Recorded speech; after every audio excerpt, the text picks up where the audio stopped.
रख सकते थे। अब खैर जिया को एक रोबोट की तरह तैयार करके मिनक्यू के घर भेज दिया जाता है। जैसे ही मिनक्यू इसके बड़े से ताबूत को खोलता है, जिया तो उसे देखकर डर गई थी। दरअसल यहाँ पर हुआ कुछ यूँ था, कुछ दिन पहले जिया ने मिनक्यू को खाना डिलीवर किया, मगर मिनक्यू को वो खाना अच्छा नहीं लगा था, इसीलिए उसने जिया को पैसे भी नहीं दिए। जब जिया ने उसे रोकने की कोशिश की तो मिनक्यू वहाँ से भाग गया ताकि जिया उसे हाथ न लगा पाए, जिससे उसे एलर्जी होगी। मगर मिनक्यू को ये सब बातें याद नहीं थी। अब ये होंग को कॉल करता है और जिया यानी कि रोबोट की इस डर और गुस्से के बारे में पूछता है। होंग ये सुनकर उसे एक कहानी सुनाता है। कहता है इस रोबोट AJ3 के 2 मोड हैं, एक ऑपरेशनल और दूसरा फ्रेंड मोड। ऑपरेशनल में वो गुस्सा और नाराज हो जाती है, जबकि फ्रेंड मोड में इंसानों की तरह बर्ताव करेगी। होंग साथ ही मिनक्यू से ये भी कहता है उसकी गर्दन के पीछे एक बटन है, तुम उसे दबा दो, सब ठीक हो जाएगा। अब मिनक्यू ऐसा ही करता है और जिया का टेस्ट लेता है। मतलब कि उसके सामने तो वो एक रोबोट ही थी ना। मिनक्यू देखना चाहता था कि ये सभी सही से काम करती भी है या नहीं। तभी होंग की लैब की लाइट चली जाती है। अब ये सब कुछ जिया को अकेले ही संभालना था, क्योंकि होंग तो अब उससे राब्ता नहीं कर सकता था। मिनक्यू सबसे पहले एक बॉक्स खोलने का कहता है, जिसको एक मैथ के कोड के हिसाब से खोलना था, मगर जिया का मैथ तो बहुत ही कमजोर होता है, तो इसीलिए वो उस बॉक्स को तोड़ देती है। दूसरा टेस्ट उसका एक उबले हुए अंडे को छीलने का था, जिसे उसको 10 सेकंड में पूरा करना था। जिया अब क्योंकि रेस्टोरेंट में काम करती थी, इसीलिए इस टेस्ट को वो बड़े ही आराम से पास कर लेती है। मिनक्यू उसकी इस बातों से बहुत खुश हो गया था और उसे अपने साथ रखने का सोच लेता है। जब उधर लैब की लाइट आती है, होंग उसकी टीम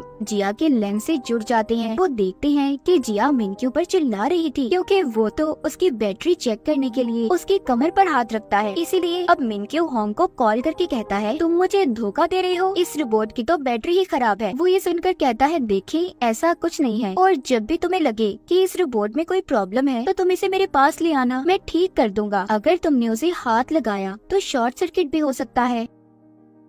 अब इसके बाद मिनक्यू जब अपने किचन में पानी पीने जाता है तो एकदम से उसका सांस बंद हो गया था। जिया भागकर उसके पास आती है और उसकी कमर थपथपाती है, जिससे वो कुछ ही देर में ठीक हो गया था। वो उससे पूछता है कि तुमने मेरी ऑर्डर हुक्म के बगैर ये काम कैसे किया। वो बताती है, मेरे अंदर बहुत से फंक्शंस हैं जिनकी मदद से मैं खुद भी काम कर सकती हूँ। यहाँ पर मिनक्यू जिया को जब पहली बार हाथ लगाता है तो हैरानी की बात ये थी उसे कुछ भी नहीं होता, कोई एलर्जी नहीं। हालांकि जिया असल में तो आम इंसान ही थी ना, बस उसकी नजरों में एक रोबोट होने का नाटक कर रही थी। रात को होंग जिया को बैटरी ठीक करने के बहाने लैब में ले आता है, जहाँ पर वो उसे कहता है कि तुम जानती भी हो तुम हम सबको फंसाने वाली थी। अगर मिनक्यू सच्चाई जान जाता तो क्या होता। इस बात पर जिया को गुस्सा आता है। वो समझती है कि उसने अपना काम सही से नहीं किया, इसीलिए वो लैब से चली जाती है। जिसके बाद होंग और उसकी टीम को ये बात पता चलती है कि AJ3 रोबोट को ठीक करने के लिए अफ्रीका में भेज दिया गया है, जहाँ पर उसे 2 हफ्ते और लग सकते हैं। उसी वक्त होंग को मिनक्यू की भी कॉल आती है, जो कहता है कि